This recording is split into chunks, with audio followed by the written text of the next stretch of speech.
Assalamualaikum warahmatullahi wabarakatuh. Kembali lagi dengan saya di channel YouTube OJP Vlog ya, atau OJPW. Di video kali ini saya akan membahas kelebihan dan kekurangan dari menggunakan ban gambot seperti ini ya, tapak lebar, serta kekurangannya, serta tips-tips berdasarkan pengalaman saya ya. Jadi seperti ini.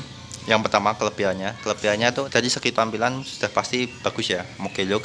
Tapi itu relatif karena setiap konsep modifikasi itu berbeda-beda setiap orang. Jadi karena saya pernah mengalami road race juga dulu sebelum zamannya viral, kemudian drag race ataupun kontes modifikasi yang ban kecil atau cacingan, tail look ya bisa dikatakan, ataupun semi road race ataupun touring, adventure, scramble, neo cover race dan lainnya ya, masih banyak konsepnya. Jadi saya mengambil konsep mogeluk untuk permanen ya, ini jadi modifikasi permanen seperti ini. Untuk kelebihannya dari segi tampilan nomor satu pasti bagus kalau memang yang suka mogeluk seperti itu. Untuk yang kedua, pengereman dengan double disc ini lebih pakem, tapi untuk saya sendiri dan beberapa pendapat youtuber yang sudah membahas video saya ataupun video-video yang dengan yang lainnya ya, memang berlebihan untuk motor 150 cc. Cuman ya namanya modifikasi pasti ingin mencari sesuatu hal yang baru dan juga motor konsep sendiri, dan saya merealisasikan impian saya juga dari dulu double disc. Alhamdulillah ya enak pakem. Jadi untuknya ekonominya itu daripada single disc lebih pakem yang ini ya. Di rem itu langsung habis berhenti seperti ABS lah rasanya kalau pernah merasakan ABS. Untuk cornering sendiri stabil dengan ban tapak lebar ini, lebih melengket ke aspal ya, lebih enak gitu. Cuman ketergantung konsep modifikasi juga, karena saya juga pernah merasakan dengan konsep road race itu dengan ban yang speknya bagus untuk nempel di aspal itu enak, karena ban itu ada beda-beda, ada ban basah, ban kering, soft compound, hard compound maupun medium compound seperti itu. Jadi untuk saya ini soft compound, ini ban impor Bridgestone Bata S20 ya, jadi seperti itu.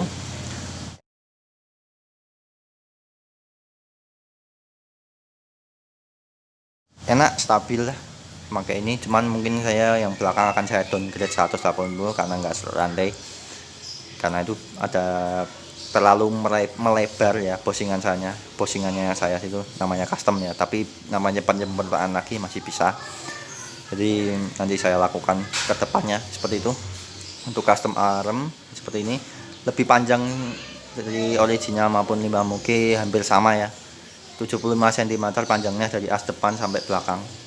Untuk lengan anjingnya kan titik tumpunya sebenarnya saya setting seperti originalnya armnya, tapi entah kenapa titik tumpunya itu masih mungkin agak mundur ke belakang, jadi lebih empuk untuk swing arm seperti ini. Jadi untuk jalannya yang seperti cor, nah itu pasti enak, stabil, anteng daripada yang standar yang saya rasakan seperti itu. Nah, untuk kekurangannya, ini kekurangannya berdasarkan pengalaman saya ya, pengalaman saya pribadi bagian depan ya.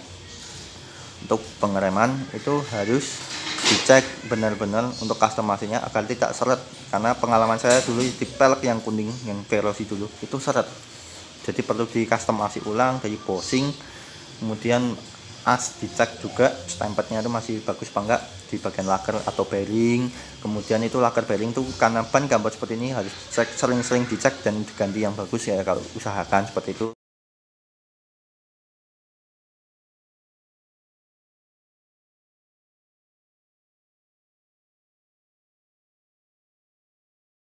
Kemudian komstir juga sama, usahakan ganti yang bagus. Ini sudah saya ganti satu kali, itu baru satu kali 4 tahun ya usianya motor ini. Dan juga customasi seperti ini ya. Jadi kenapa saya menggunakan konsep seperti ini, tidak menggunakan upside down. Jadi substitusinya meskipun ada memang untuk upside down yang sekarang, tapi saya lebih memilih yang mudahnya dulu. Jadi ini untuk perawatan masih enak, lebih mudah gitu, karena shocknya masih menggunakan bottom ori, as shocknya masih menggunakan ori, jadi saya bisa substitusi secara murah ya, gitu maksudnya masih bisa dicari lah gitu. Nah, upside down pun juga ada, cuman karena saya tidak begitu suka upside down, jadi ya begini aja. Kemudian untuk kampas sebelah kiri kan ini jadi kampasnya ada dua pasang ya, kanan kiri. Yang kanan sudah pasti terlihat itu pakai punya Mega Pro, CB, CBR. Ini yang dua piston itu sama. Jadi yang kiri bisa menggunakan Vario, Thunder, KLX, CRF seperti itu. Untuk cakramnya ini kan basicnya ini untuk Vixen dan R15 lama ya. Jadi saya bisa mengganti substitusi suatu saat jika sudah habis cakramnya menggunakan PSM-nya Vixen dan R15 ataupun originalnya juga bisa seperti itu. Jadi substitusinya gampang. Untuk spakbor pakai R15 original yang di custom ulang, jadi bisa terpasang. Kalau itu mungkin ya seperti itu, hanya hiasan. Kemudian untuk sektor mesin saya masih menggunakan original. Daleman masih segelan, packingnya masih segelan semua, tidak ada yang pernah dibongkar. Cuman bongkar di bagian seal mekanikal karena itu kesalahan dari pabrik. Udah 2 kali saya ganti seal mekanikalnya. Itu faktornya karena kehabisan radiator yang di bagian belakang seperti itu. Jadi radiator depan kepanasan, habis dia mengambil jadi radiator yang belakang. Nah, seperti itu saya udah ganti. Itu satu set ya, seal mekanikal dan seal water pump serta as water pump. Kemudian untuk sektor mesin ini sudah saya setting untuk pelek 4,5 dulu, itu bisa tembus 141 km. Untuk yang ini sudah pasti ya, karena ban gambot pasti mengurangi top speed, tapi untuk akselerasi dengan gear seperti itu bisa dapat. Tapi kalau untuk menggunakan gear originalnya, pasti ukurannya yang original pasti itu merasa ngeden suaranya. Jadi itu selain suara, serta tarikannya tuh ngeden kelihatannya. Kalau ini alhamdulillah enak, sudah saya ajak touring jauh juga.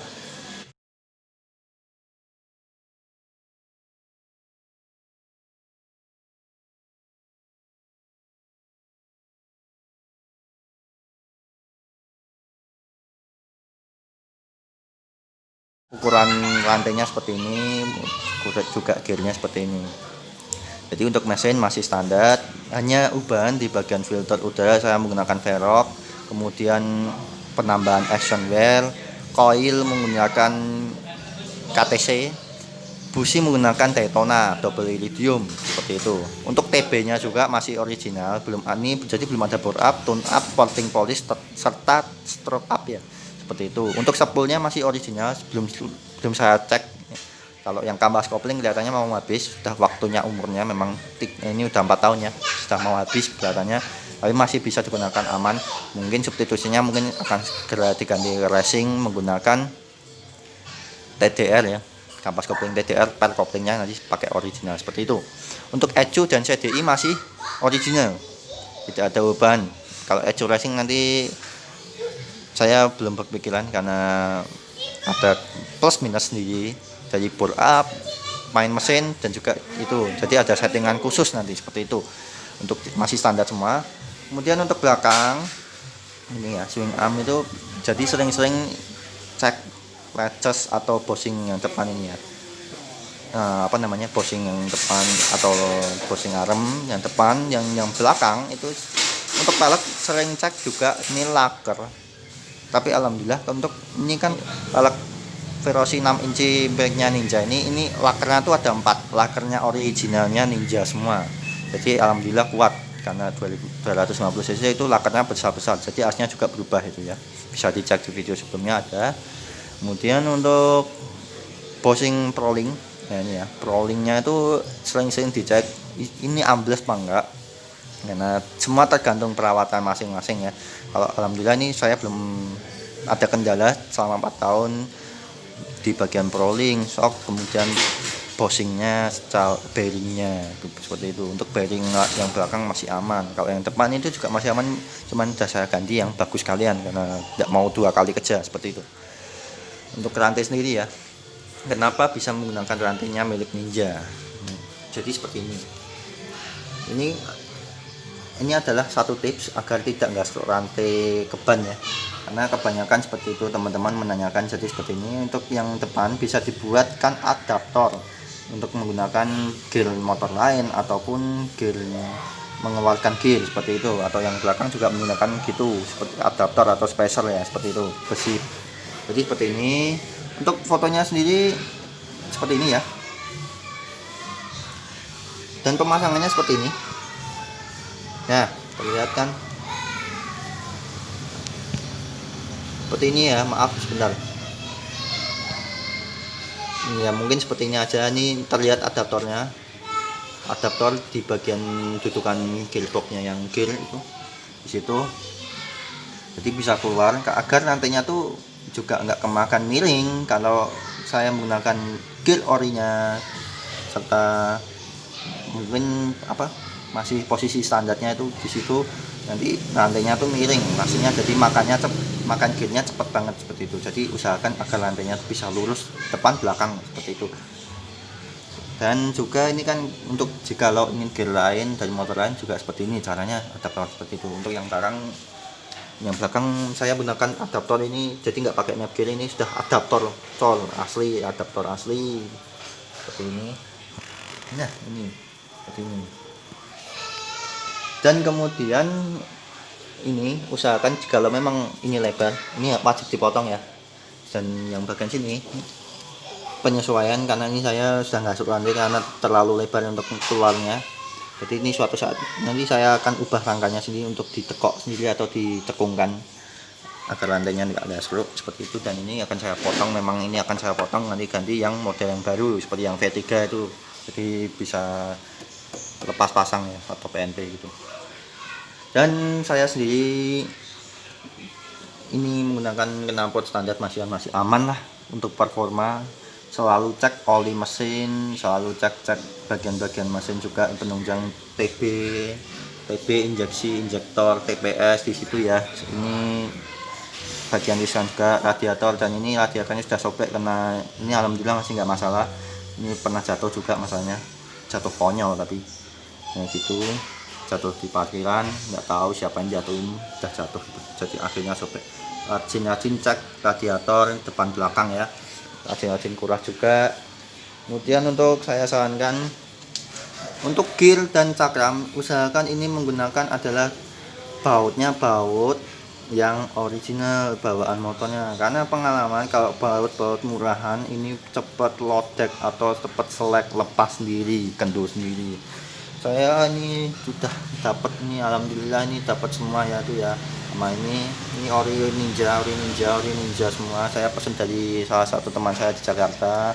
Itu pengalaman paling ekstrim, karena kalau nggak baut original pasti itu cepat kendor sendiri seperti itu. Yang depan juga sama, kalau seperti